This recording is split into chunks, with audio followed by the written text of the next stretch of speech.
My husband and I are new to travel rewards and are really interested in the whole process.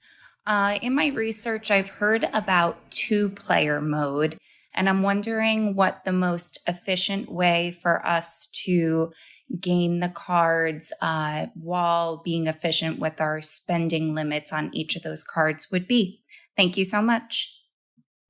So there is a lot of opportunity here, Brad. I mean, I think what this presents us is the opportunity to really talk about spacing and why spacing could be a very effective long-term strategy to do this. Yeah, yeah, and maybe you can dive into that. I was going to mention just like the real high level of who can open up cards, right? So I think it's really important to distinguish between, hey, my husband opened up a card.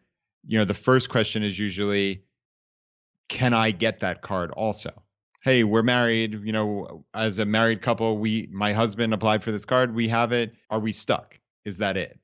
And the really nice answer to this is that no, you are not stuck. You each individual person, each adult can open up a card in their name and social security number. Okay? So that is just a critical piece of information when it comes to travel rewards. So for instance, my wife Laura has a Chase Sapphire Preferred. I have a Chase Sapphire Preferred. We've opened up, many cards over the last almost 10 years at this point. And yeah, we can each get these cards. So really for those in a relationship, you do essentially double the available universe of cards, which is nice. I guess the next follow-up question, and Jonathan, it's funny, like there's always nuance. There's always nuance to this, but the high level is that even if you added, so let's say Laura opened up a Sapphire Preferred in her name and social and added me as an authorized user, okay? And I got a credit card on her account. That still doesn't mean I can't open up the same card in my name and social and get the bonus again. Now, like I said, there's always nuance. So that I was used to not be, expecting you to say that. I did not actually realize that. That was a hole for me. Now yeah.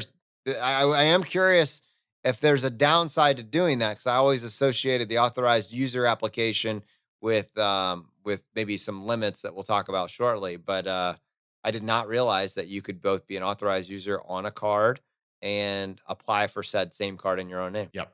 Yep. So that's, just important knowledge. If hitting that minimum spend, if you just could not possibly get there without both of you spending on an account, that's something you need to consider. And that used to years ago, that was perfectly fine. There was no downside to that. Now, and this is going to be outside of the scope of this exercise here on the podcast, but this is in the travel course at chooseavi.com/travel. And certainly on the internet, you can find, if you search Chase 524, okay? Chase, as we've talked about many times, they have a fantastic array of travel rewards cards, certainly not just limited to the Ultimate Rewards cards, but they have many of the co-branded, the United cards, the Southwest cards, the Hyatt card, et cetera, many of the Marriott cards. There's lots of different Chase cards. So you ideally don't want to get shut out of being able to get approved for Chase credit cards.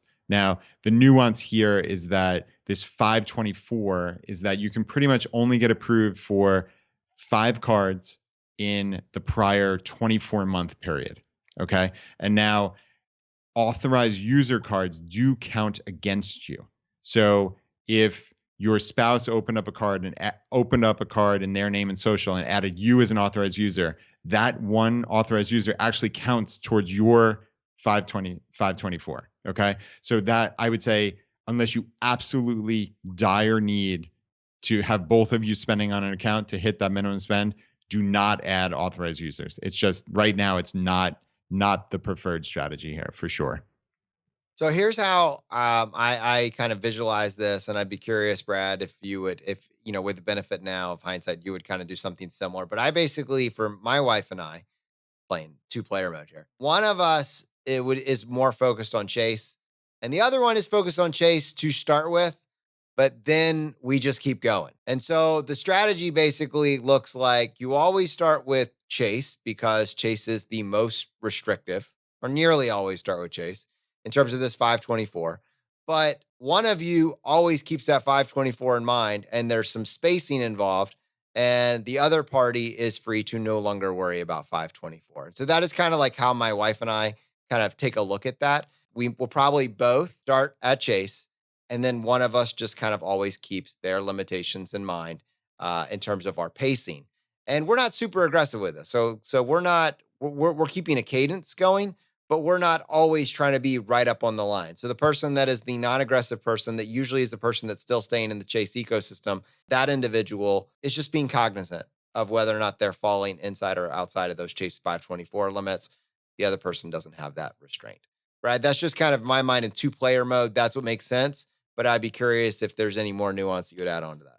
Yeah, I mean, I think you hit that pretty well. I think, it comes down to your family and your situation, how much spending, how comfortable you are, et cetera, et cetera. My wife and I, when we were doing this more significantly, certainly, before 2020, we still weren't going crazy. We're opening one card at a time, spending on that for a number of months, and then we moved on to the next card. There certainly in the good old days of travel rewards, people would do this much, much, much more aggressively. It's a lot harder to do that now with 524. So I think just a measured approach makes sense. But again, just having the knowledge of each adult can open up a card in their name and social. That in and of itself is, if there's just one takeaway from this, like that is the critical Well, piece. I would say the second takeaway is definitely the household key to this. Like when you're in one household, and we're talking about ultimate rewards, and maybe this extends to some of the other programs, but certainly ultimate rewards, you are able to transfer those ultimate rewards between people in the same household. This is massive. Hard to overstate this. And so just keep that in mind. Those are not siloed out. They are our family's points, and you can use those as you will.